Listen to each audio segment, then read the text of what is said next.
കൂട്ടുകാരെ, ഇറച്ചി വെന്തിട്ടുണ്ട്. ഞാൻ അടുത്ത് ചീനച്ചട്ടി എണ്ണ ഒഴിച്ച് ഉള്ളി വഴറ്റാണ്.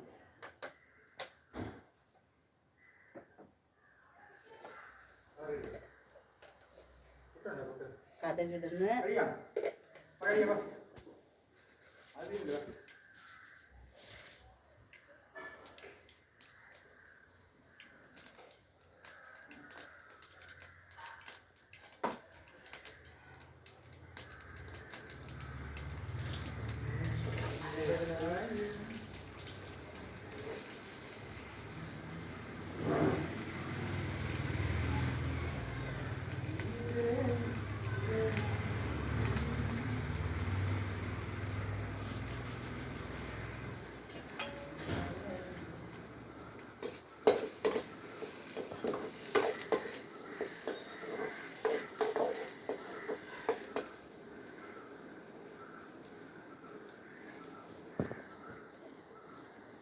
പേര് തേങ്ങാക്കൊത്തയുടെയാണ്.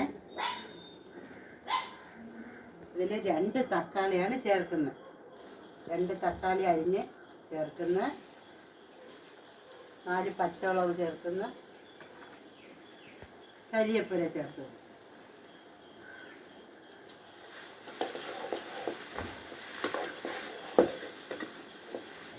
ഞാനിതിൽ ഈ മട്ടൻ അത് ചേർക്കുന്നത് മല്ലിപ്പൊടി, നമുക്ക് ആവശ്യത്തിന് മാത്രം ആവശ്യമുള്ള മല്ലിപ്പൊടി, മുളക് പൊടി,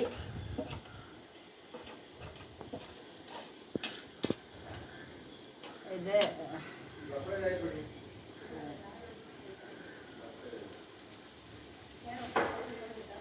ബീഫ് ഇറച്ചിയിലെ മസാലപ്പൊടി. കൂട്ടുകാര്, ഇതിൽ ഇഞ്ചി പേസ്റ്റും വെളുത്തുള്ളി പേസ്റ്റും ഇവിടെയാണ് ചേർക്കുകയാണ്. ഇഞ്ചി വെളുത്തുള്ളി പേസ്റ്റ്. കൂട്ടുകാരെ, മട്ടൻ ചിക്കൻ ബീഫ് ഇറച്ചിയിൽ കുരുമുളകും മഞ്ഞൾപ്പൊടി ഉപ്പുപൊടി ഇട്ട് വേവിച്ചതാണ് ഇതിലോട്ട് ചേർക്കുകയാണ്.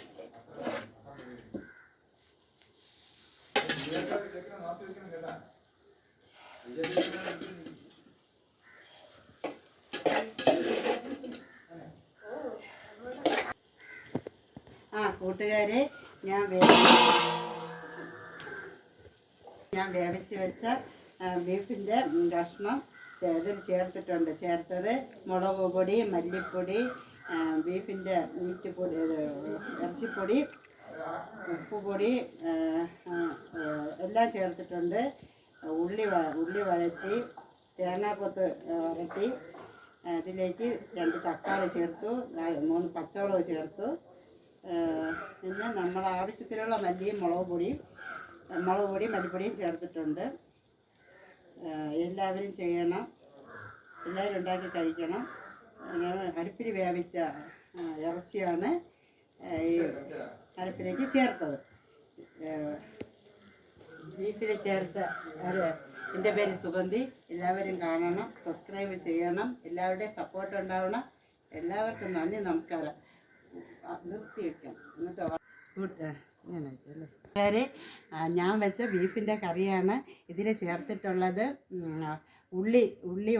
ബീഫ് മഞ്ഞൾപ്പൊടിയും കുരുമുളക് പൊടി ഉപ്പുപൊടിയും കൂടി ചേർത്ത് അടുപ്പിൽ വേവിച്ചതിന് ശേഷം മുളക് പൊടി, മല്ലിപ്പൊടി, ഇതിൻ്റെ മസാലക്കൂട്ട്, ഉള്ളി വഴറ്റി, അതിൽ തക്കാളി ഇട്ടു, പച്ചമുളക് ഇട്ടു, തേങ്ങ വരട്ടാനിട്ടു, എന്നിട്ടെല്ലാം ചേർത്ത് ഉണ്ടാക്കിയതാണ്.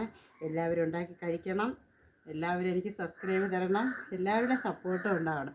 എൻ്റെ പേര് സുഗന്ധി.